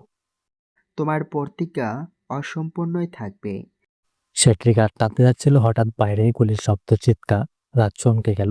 আমি সুযোগ পেয়ে পাশে ঝাঁপ দিলাম। রাজে গুলির আমার পাশ দিয়ে চলে গেল। মিলের দরজা ভেঙে পুলিশ ঢুকলো কামাল স্যার সামনে। সবাই হাত তুলে দাঁড়াও। রাজের লোকেরা গুলি চালাতে শুরু করলো। পুলিশও পাল্টা গুলি করলো। আমি একটা মেশিনের পেছনে আড়াল নিলাম। গুলি শব্দে কান ফেটে যাওয়ার অবস্থা। কয়েক মিনিটের যুদ্ধ। রাজের কয়েকজন লোক মাটিতে পড়ে গেল, বাকিরা হাত তুলে দিল। রাজের পেছনের দরজা দিয়ে পালাতে গেল। আমি দৌড়ে তার পেছনে গেলাম। বাইরে অন্ধকার জঙ্গল, রাত ছুটছে, আমিও ছুটছি। আমিও ফিটনেস ট্রেনিং করেছি, দ্রুত দৌড়াতে পারি। আমি রাজের কাছাকাছি পৌঁছে গেলাম, তাকে ট্যাকেল করলাম। দুজন মাটিতে পড়ে গেলাম। রাজ আমাকে খুশি মারলো, আমি পাল্টা খুশি মারলাম। দুজনে মারামারি শুরু করলাম। রাজ শক্তিশালী, কিন্তু আমি ট্রেনিং নিয়েছি মার্শাল আর্টে। আমি তার হাত মুচড়ে ধরলাম, তাকে মাটিতে চিৎ করে ফেললাম, তার গলায় হাঁটু চাপ দিলাম। খেলা শেষ রাজ, তুমি হেরে গেছো। কামাল স্যার এবং কয়েকজন পুলিশ দৌড়ে এলো। তারা রাজকে হ্যান্ডক্যাপ পরিয়ে দিল। রাজ আমার দিকে দেখালো, তার চোখে হার মারার যন্ত্রণা। তুমি জিতলে আজ, কিন্তু আমার মতো আরো অনেকে আছে এই দেশে। তুমি সবাইকে হারাতে পারবে না। আমি তার কাছে গিয়ে শান্ত গলায় বললাম, হয়তো পারবো না সবাইকে একা, কিন্তু আমি চেষ্টা করব। আর আমি একা না, আমার মতো আরো অনেকে আছে যারা ন্যায়ের জন্য লড়বে। তোমার মতো প্রতিটা অন্যায়কারীর বিরুদ্ধে আমরা দাঁড়াবো, এটাই আমাদের প্রতিজ্ঞা। কামাল স্যার রাজকে নিয়ে গেলেন। আমি সেখানে দাঁড়িয়ে রইলাম। জঙ্গলের মধ্যে আকাশে চাঁদ উঠেছে, একটা শান্তি অনুভব করলাম। পরের দিন সকালে পুরো শহর খবর ছড়িয়ে গেছে, রাজমল্লিক গ্রেপ্তার। মানুষ রাস্তায় নেমেছে, উৎসব করছে, মিষ্টি বিতরণ করছে। দীর্ঘদিন পর শহরে শান্তি ফিরেছে। হাসপাতালে উৎসব। আকরাম স্যার আমাকে জড়িয়ে ধরলেন। সম্রাট, তুমি যা করেছো তা অবিশ্বাস্য। তুমি এই শহরকে মুক্ত করেছ। তুমি শুধু একজন ডাক্তার না, তুমি একজন হিরো। না স্যার, আমি হিরো না। আমি শুধু একজন সাধারণ মানুষ যে ন্যায়ের পক্ষে দাঁড়িয়েছে। আর এটা আমি একা করিনি। আপনি ছিলেন, কামাল স্যার ছিলেন, নাদিয়া ছিল, সবাই মিলে করেছি। ডাক্তার লিনা এগিয়ে এলো, তার চোখে কৃতজ্ঞতা। ডাক্তার সম্রাট, আপনি আমাদের সবাইকে মুক্তি দিয়েছেন। আমরা এতদিন ভয়ে ছিলাম, এখন সেই ভয় নেই। এখন আমরা সবাই মিলে এই হাসপাতালকে একটা সত্যিকারের সেবার জায়গা বানাবো। পরে কয়েক সপ্তাহের হাসপাতালে অনেক পরিবর্তন হলো। নতুন ডাক্তার নিয়োগ দেওয়া হলো, নার্সের ট্রেনিং দেওয়া হলো, ফার্মেসি পুরোপুরি পরিষ্কার করা হলো। এখন সব ওষুধ আসল এবং সঠিক দামে বিক্রি হচ্ছে। আমি ফ্রি ক্লিনিক শুরু করলাম। সপ্তাহে 3 দিন বিকেলে গরিব রোগীদের বিনামূল্যে দেখি। অনেক মানুষ আসে, আমি সবাইকে যত্ন নিয়ে দেখি। একদিন সন্ধ্যায় কোয়ার্টারে বসে আছি, দরজা নক হলো। দরজা খুলে দেখি নাদিয়া দাঁড়িয়ে। নাদিয়া, তুমি এখানে? নাদিয়া হাসলো, সুন্দর হাসি, তার চোখে আনন্দ। হ্যাঁ, ভাবলাম তোমার সাথে দেখা করি, এতদিন শুধু ফোনেই কথা হতো। আসো ভেতরে এসো। সে ভেতরে এলো, আমি তাকে বসতে দিলাম, চা বানিয়ে দিলাম। সম্রাট, তুমি দুর্দান্ত কাজ করেছো। রাজের পুরো নেটওয়ার্ক ধ্বংস হয়ে গেছে। তার সাথে যারা জড়িত ছিল তাদেরও অনেকে গ্রেপ্তার করা হয়েছে। এটা আমাদের টিম ওয়ার্ক, তোমার সাহায্য ছাড়া কিছু সম্ভব হতো না। আমি জানালা দিয়ে বাইরে দেখালাম, অন্ধকার নেমে এসেছে, কিন্তু হাসপাতালে আলো জ্বলছে। এখন তুমি কি করবে? এখানেই থাকবে? হ্যাঁ, কিছুদিন এখানে থাকবো। হাসপাতালকে পুরোপুরি স্থিতিশীল করতে হবে, আর এই শহরে মানুষদের সেবা করতে হবে। কিন্তু তারপর তারপর? তারপর আরেকটা জায়গায় যাব, যেখানে অন্যায় আছে, অন্ধকার আছে, সেখানে আলো জ্বালাতে হবে। দেশে এখন অনেক জায়গায় রাজের মতো মাফিয়ার আছে, তাদের বিরুদ্ধে লড়তে হবে। নাদিয়া আমার হাত ধরলো। আমি তোমার সাথে আছি, যেখানেই যাও, যাই করো, আমরা একসাথে লড়বো। আমি তার দিকে তাকালাম, তার চোখে দৃঢ়তা। আমি হাসলাম। ধন্যবাদ নাদিয়া, তুমি আমার শক্তি। 3 মাস পর হাসপাতালে এখন পুরোপুরি বদলে গেছে। নতুন যন্ত্রপাতি এসেছে, আরও ডাক্তার এসেছে, রোগীরাও এখানে ভালো সেবা পাচ্ছে, কেউ অভিযোগ করছে না। আজ আমার শেষ দিন এখানে। নতুন একটা মিশনের জন্য প্রস্তুত হচ্ছে। দেশের উত্তরে একটা জেলায় আরেকটা মাফিয়া নেটওয়ার্ক আছে, সেখানে যাব। আকরাম স্যার আমার রুমে এলেন, তার চোখে দুঃখ। তুমি সত্যি চলে যাচ্ছ? হ্যাঁ স্যার, আমার কাজ এখানে শেষ। এখন অন্য জায়গায় আমার প্রয়োজন। আমরা তোমাকে মিস করব। তুমি হাসপাতাল এ শহর বদলে দিয়ে গেলে। আপনি এখন এই হাসপাতালে সামলাবেন, ভালো ডাক্তার এসেছে, আপনার মিলে আরো ভালো করবেন। আর যদি কখনো সমস্যা হয় আমাকে জানাবেন। আকরাম আমাকে জড়িয়ে ধরলেন। তুমি সফল হবো আশা। তুমি যেখানেই যাও সেখানে আলো ছড়াও। বিকেলে হাসপাতালে স্টাফরা, রোগীরা সবাই জড়ো হলো। তারা আমাকে বিদায় জানাতে এসেছে। অনেকে চোখে জল। একজন বৃদ্ধ মানুষ এগিয়ে এলো, যাকে আমি প্রথম দিন দেখেছিলাম। ডাক্তার সাহেব, আপনি আমার জীবন বাঁচিয়েছেন, আপনি এই শহরকে বাঁচিয়েছেন। আল্লাহ আপনার মঙ্গল করুক। আমি তার পা ছুঁয়ে সালাম করলাম। আপনার দোয়া আমার সাথে আছে চাচা। সন্ধ্যায় বাস স্ট্যান্ডে দাঁড়িয়ে আছে, একটা ব্যাগ হাতে নাদিয়া পাশে দাঁড়িয়ে, সেও যাচ্ছে আমার সাথে। কামাল স্যার এসেছেন বিদায় দিতে। সম্রাট, নতুন জায়গায় সাবধানে থাকবে। সেখানকার মাফিয়া নেটওয়ার্ক আরও শক্তিশালী শুনেছি। আমি প্রস্তুত স্যার। আর এবার আমি একা না, নাদিয়াও আছে, আরো কিছু সাথী জোগাড় করব। তুমি একজন সত্যিকারের যোদ্ধা, দেশের দরকার তোমার মতো মানুষ। বাস এসে গেছে। আমি এবং নাদিয়া উঠলাম। জানালা দিয়ে রাজপুর শহরের দিকে তাকালাম, যেখানে আমি 3 মাস ছিলাম। সেখানে আমি অন্ধকারের বিরুদ্ধে লড়াই করেছি, এখন সেখানে আলো জ্বলছে। বাস চলতে শুরু করলো। আমি পিছন ফিরে তাকালাম না, সামনের দিকে তাকালাম। নতুন যাত্রা শুরু হলো। কি ভাবছো? ভাবছি পরবর্তী মিশন কেমন হবে। নতুন চ্যালেঞ্জ, নতুন শত্রু। আমরা জিতবো, যেমন এবার জিতেছি। আমি আসলাম। হ্যাঁ, আমরা জিতবো, কারণ সত্য এবং ন্যায় সবসময় জেতে। হয়তো সময় লাগে, কিন্তু শেষে জয় আমাদেরই হয়। বাস চলে এসেছে, রাত নেমে আসছে, কিন্তু আমার মনে কোনো অন্ধকার নেই, কারণ আমি জানি আমি অন্ধকারের মধ্যে একটা আলো। যেখানে যাই সেখানেই আলো জ্বলবে। এই আমার প্রতিজ্ঞা, এই আমার পথ। আমি ডাক্তার সম্রাট, অন্যায়ের বিরুদ্ধে একজন যোদ্ধা, অন্ধকারের একটা আলো। বাস থেকে নামলাম। এখানে উত্তরবঙ্গের একটা জেলা শহর, নীলগঞ্জ। রাজপুত থেকে অনেক দূরে, কিন্তু এখানেও একই সমস্যা, মাফিয়াদের দাপট। নাদিয়া আমার পাশে দাঁড়িয়ে, সে তার ল্যাপটপের ব্যাগ কাঁধে ঝুলিয়ে রেখেছে। এই শহরটা কেমন লাগছে? আমি চারপাশে তাকালাম। রাজপুরের চেয়ে বড় শহর, বেশি মানুষ, বেশি গাড়ি, বেশি দোকান, কিন্তু বাতাসে সেই একই অস্তিত্ব। এখানে অন্ধকার আছে, কিন্তু আমরা আলো জ্বালাবো। আমরা একটা হোটেলে গেলাম, 2টো আলাদা রুম নিলাম। ফ্রেশ হয়ে সন্ধ্যায় হোটেলের নিচে একটা রেস্তোরাঁয় বসলাম, খাবার অর্ডার দিলাম। নাদিয়া তার ল্যাপটপ খুলে কাজ শুরু করলো। এই শহরের মাফিয়া বসের নাম আসাদ আলী।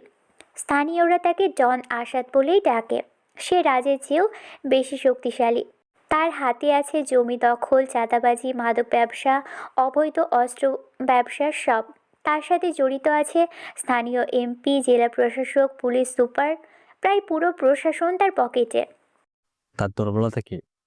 তার একটা বড় দুর্বলতা আছে, তার মেডিকেল কলেজ হাসপাতাল। সেখানেই তার সব অবৈধ কাজের হার। আর সেখানে একজন প্রিন্সিপাল আছেন, ডক্টর জহিরুদ্দিন। তিনি আসাদের দ্বারা নিয়ন্ত্রিত, কিন্তু আমার ইনফরমেশন অনুযায়ী তিনি ভিতরে ভিতরে অসন্তুষ্ট। তাকে যদি আমাদের পক্ষে আনা যায়। তাহলে কাজ অনেক সহজ হবে। আমি সেখানে একজন ডাক্তার হিসেবে জয়েন করব, ভেতর থেকে সব দেখব। কিন্তু এবার আরও সাবধান, আসাদ রাজের চেয়েও চালাক এবং নিষ্ঠুর। আমি প্রস্তুত। পরের দিন সকালে আমি মেডিকেল কলেজ হাসপাতালে গেলাম। একটা বিশাল বিল্ডিং, 5 তলা, কিন্তু দেখতেই বোঝা যাচ্ছে রক্ষণাবেক্ষণের অভাব। প্রিন্সিপাল রুমে গেলাম। ডাক্তার জহির উদ্দিন, 60-এর কাছাকাছি বয়স, সাদা চুল, ক্লান্ত চেহারা। স্যার, আমি ডাক্তার সম্রাট। আমি এখানে চাকরির জন্য আবেদন করতে এসেছি। জহির স্যার আমার দিকে তাকালেন। তার চোখে একটা অদ্ভুত ভাব। তোমার সার্টিফিকেট? আমি ফাইল এগিয়ে দিলাম, তিনি দেখলেন। ঢাকা মেডিকেল থেকে সার্জারিতে MS, খুব ভালো রেজাল্ট। তুমি এত ছোট জায়গায় কেন আসতে চাও? গরিব মানুষদের সেবা করতেই চাই স্যার। জহির স্যার একটা তিক্ত হাসি দিলেন। সেবা? এখানে সেবার জায়গা নেই, এখানে অন্যায়ের রাজত্ব।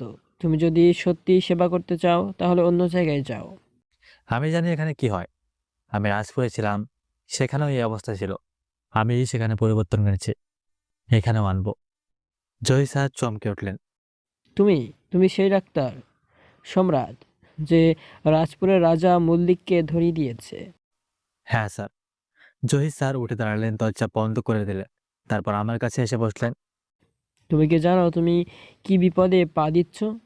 আসাদ আলী রাজের চেয়েও 10 গুণ শক্তিশালী। তার হাতে পুরো জেলা। সে যা চায় তাই করে, তাকে কেউ থামাতে পারে না। পারবো, যদি সবাই মিলে চেষ্টা করি। স্যার, আপনি কি আমার সাথে আছেন? জহির স্যার কিছুক্ষণ চুপ করে রইলেন, তারপর ধীরে ধীরে মাথা নাড়ালেন।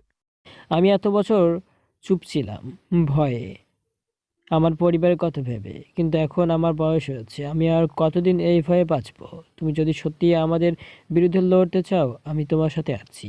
আমি তোমাকে চাকরি দিচ্ছি, কাল থেকে জয়েন করো। ধন্যবাদ স্যার। পরের কয়েক সপ্তাহ আমি হাসপাতালে কাজ করলাম, রোগীদের দেখালাম, সবার সাথে ভালো ব্যবহার করলাম। ধীরে ধীরে সবার বিশ্বাস অর্জন করলাম। কিন্তু আমি লক্ষ্য করছিলাম অনেক কিছু। রাতের বেলা গোপনে লোক আসছে, তাদের চিকিৎসা করা হচ্ছে, প্রশ্ন করা হচ্ছে না। হাসপাতালের একটা পুরো তলা সাধারণ মানুষের জন্য বন্ধ। সেখানে শুধু আশাদের লোকেরাই যায়। নাদিয়া তথ্য সংগ্রহ করেছিল। একদিন সে আমাকে একটা গুরুত্বপূর্ণ খবর দিল। সম্রাট, আমি জানতে পেরেছি আসাদের একটা বড় চালান আসছে আগামী সপ্তাহে, অস্ত্র। সেটা হাসপাতালের মর্গে লুকিয়ে রাখা হবে। এটাই সুযোগ, যদি এটা পুলিশকে জানাতে পারি। কিন্তু পুলিশ তো আশাদের সাথে আছে, তারা কিভাবে সাহায্য করবে? এখানে একজন সৎ পুলিশ অফিসার আছেন, নাম এমপি রেজাউল করিম। তিনি নতুন এসেছেন, আসাদের সাথে জড়িত নন। তাকে যদি আমরা প্রমাণ দিতে পারি। ঠিক আছে, তুমি তার সাথে যোগাযোগ করো, আর আমি হাসপাতালে নজর রাখবো। সেই সপ্তাহে চলে গেল। আমি সাবধানে চলছি, কিন্তু একদিন ঘটনা ঘটে গেল। রাত 10টা, আমি ডিউটি শেষ করে বাইরে যাচ্ছি, হঠাৎ 4 জন লোক আমাকে ঘিরে ধরলো। তারা আমাকে একটা গাড়িতে জোর করে তুলে নিয়ে গেল। গাড়ি শহর থেকে বেরিয়ে একটা বড় বাড়ির সামনে থামলো।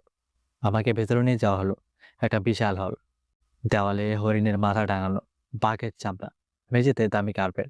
একজন মানুষ সিংহাসনের মতো একটা চেয়ারে বসে আছে। 50-এর কাছাকাছি বয়স, মোটা শরীর, ভারী হোপ, চোখে ক্ষমতার দম্ভ। আশাদ আলী। তার চারপাশে 10 জনেরও বেশি সশস্ত্র গার্ড, সবার হাতে AK-47। আশাদ উঠে দাঁড়ালো, আমার দিকে এগিয়ে এলো। তার উচ্চতা আমার চেয়ে বেশি, শক্তিশালী চেহারা। ডাক্তার সুমরাত রহমান, রাজপুরের হিরো, যে রাজ মল্লিককে শেষ করেছে। এখন আমার শহরে এসেছে আমার শেষ করতে। আমি শান্ত গলায় বললাম, আমি এসেছি মানুষের সেবা করতে, তোমাকে শেষ করতে না। আশাদ হো হো করে হেসে উঠল। সেবা? তুমি মনে করো আমি বোকা? আমি সব জানি। তুমি একজন গুপ্তচর। তুমি আমার বিরুদ্ধে প্রমাণ সংগ্রহ করছো। তোমার সাথে একটা মেয়ে আছে, নাদিয়া। সে একজন হ্যাকার। তোমরা দুজনে মিলে আমার ক্ষতি করার চেষ্টা করছো। আমার মাথা ঠান্ডা রাখলাম, কিন্তু ভেতরে চিন্তা শুরু হলো। আশা সব জানে, নাদিয়া বিপদে আছে। তুমি যা ভাবছো ভাবতে পারো, তুমি মনে রাখবে তোমার অন্যায়ের শাস্তি হবে, আজ না হোক কাল হবে। আশাদের মুখ লাল হয়ে গেল।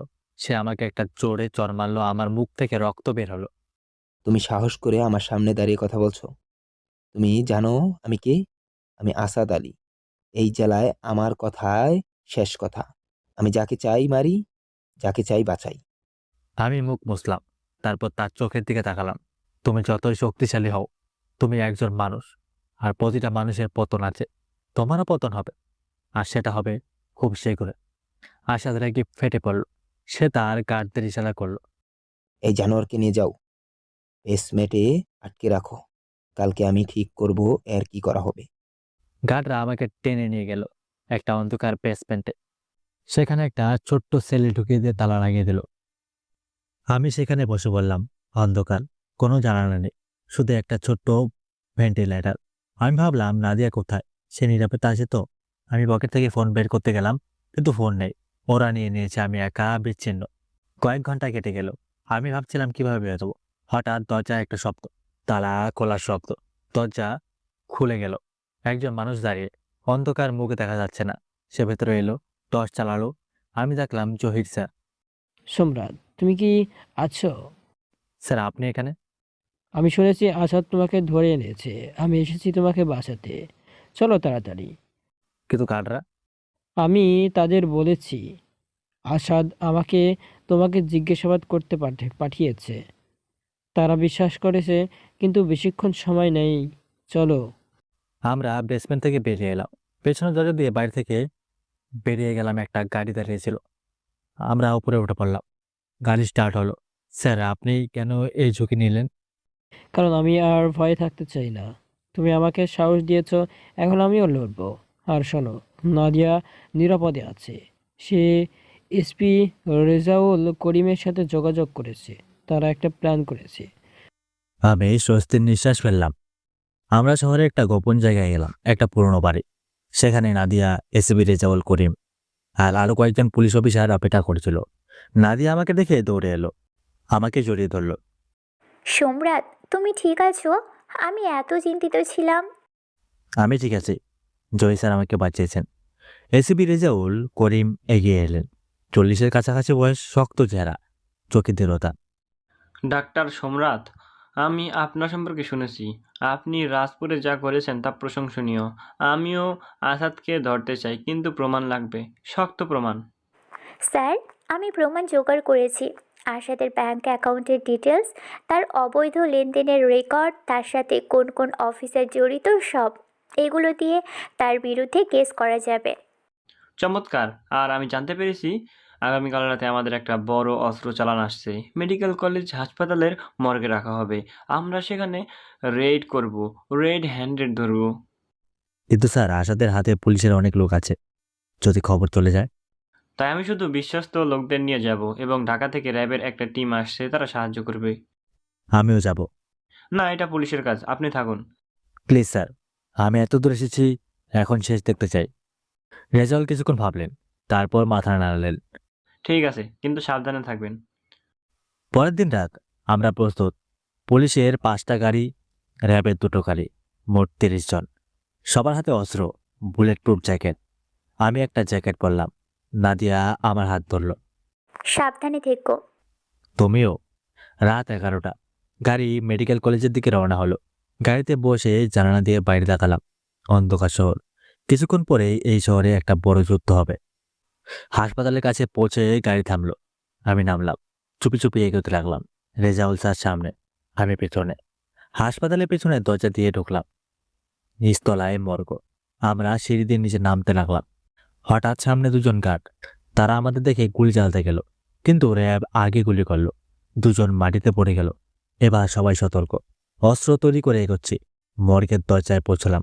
ভেতরে শব্দ, অনেক মানুষ, বাক্স খোলা শব্দ। রেজাউল স্যার ইশারা করলেন, সবাই প্রস্তুত। তিনি গুনলেন 1, 2, 3। দরজা ভেঙে ঢুকলাম। ভেতরে 10 জনের বেশি লোক। তাদের সামনে অস্ত্রের বাক্স খোলা, পিস্তল, রাইফেল, গ্রেনেড সব। আর সবার সামনে দাঁড়িয়ে আছে আসাদ আলী। সবাই হাত তুলে দাঁড়াও, তোমরা গ্রেপ্তার। আসাদ আমাকে দেখে চোখ কুঁচকে ফেলল। সম্রাট, তুমি পালিয়েছিলে এবং পুলিশ নিয়ে এসেছো। তোমার খেলা শেষ আসাদ, এবার তোমার শাস্তি হবে। আসাদ হাসলো, একটা পাগলের মতো হাসি। শাস্তি আমার? তোমরা জানো না আমি কে? আমি এই জেলার রাজা। সে একটা রাইফেল তুলে নিল, তার লোকেরাও অস্ত্র তুলে নিল। এবার গুলির লড়াই শুরু হলো। আমি একটা টেবিলের পেছনে আড়াল নিলাম। চারপাশে গুলির শব্দ, চিৎকার। র্যাব এবং পুলিশের দক্ষভাবে গুলি চালাচ্ছে। আসাদের কয়েকজন লোক মাটিতে পড়ে গেল। আসাদ পেছনের দরজা দিয়ে পালাতে গেল। আমি লক্ষ্য করলাম, আমি দৌড়ে তার পেছনে গেলাম। রেজাউল স্যার চিৎকার করলেন, ডাক্তার সম্রাট, ফিরে আসো। কিন্তু আমি শুনলাম না। আসাদকে আমাকে ধরতেই হবে। আমি এই করিডোর দিয়ে ছুটছি। আসাদ সামনে, সে একটা সিঁড়ি দিয়ে উপরে উঠছে। আমি উঠছি, ছাদে পৌঁছালাম। আসাদ ছাদের এক প্রান্তে দাঁড়িয়ে, তার হাতে রাইফেল। সে আমার দিকে তাক করলো। আর এক পা এগোলে গুলি করব। আমি থামলাম। আমার হাতে কোনো অস্ত্র নেই, শুধু সাহস আর বিশ্বাস। আসাদ, আত্মসমর্পণ করো। তুমি পালাতে পারবে না। চারপাশে পুলিশ, তোমার সব লোক ধরা পড়েছে। আমি কখনো আত্মসমর্পণ করব না। আমি মরব, কিন্তু হার মানব না। আমি ধীরে ধীরে এগোতে লাগলাম। তুমি এত অন্যায় করেছো, কত মানুষের জীবন নষ্ট করেছো, কত পরিবার ভেঙেছো, কত মা তার সন্তান হারিয়েছে। এসবের জন্য তোমার অনুতাপ নেই? আসাদের হাত কাঁপছে। অনুতাপ? আমি শুধু টিকে থাকার জন্য করেছি। এই দুনিয়া নিষ্ঠুর, যে শক্তিশালী সে টিকে থাকে। না, যে ন্যায়পরায়ণ সে টিকে থাকে। শক্তি দিয়ে সবসময় জেতা যায় না। ভালোবাসা, সত্য, ন্যায়, এগুলোই আসল শক্তি। আসাদ চিৎকার করলো। তোমার এসব কথা আমি শুনতে চাই না। সে ঠিক আর টানতে গেল, কিন্তু তার আগেই পেছন থেকে একটা গুলির শব্দ। আসাদের কাঁধে গুলি লাগলো। সে রাইফেল ফেলে দিল, হাঁটু গেড়ে বসে পড়ল। আমি ঘুরে তাকালাম, রেজাউল স্যার দাঁড়িয়ে, হাতে পিস্তল। শেষ হয়ে গেছে আসাদ। কয়েকজন পুলিশ ছুটে এলো, তার আসাদকে হ্যান্ডকাপ পরে দিল। আসাদ আমার দিকে তাকালো, তার চোখে এখন ভয়, হতাশা। তুমি জিতলে, কিন্তু মনে রাখবে আমার মতো আরো হাজারে আছে। তুমি সবাইকে হারাতে পারবে না।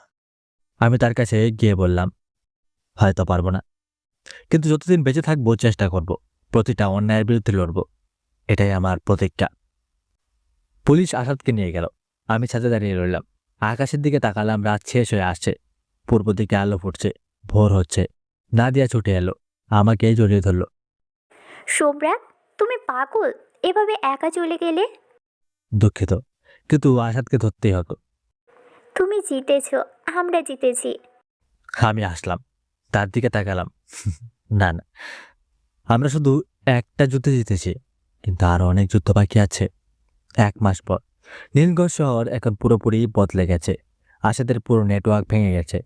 তার সাথে যারা জড়িত ছিল, দুর্নীতিবাজ, পুলিশ, প্রশাসক, রাজনীতিবিদ, সবাইকে গ্রেপ্তার করা হয়েছে বা বদলি করা হয়েছে। মেডিকেল কলেজ হাসপাতাল এখন একটা সত্যিকারের সেবার জায়গা। জহির স্যার প্রিন্সিপাল হিসেবে আরও শক্তিশালী হয়েছেন। নতুন ডাক্তার, নার্স নিয়োগ করা হয়েছে। আমি আজ আমার শেষ দিন এখানে।